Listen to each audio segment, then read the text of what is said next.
What's going on, everybody? Welcome back. In the last video, you watched me and Brandon repair the exhaust on my 2005 Lotus Elise.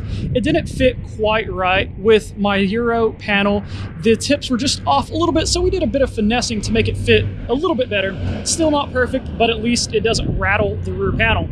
I did promise that we would do a sound test of the car in that video, so here we are. This car has the Larini SE muffler and the Weapon R catless header.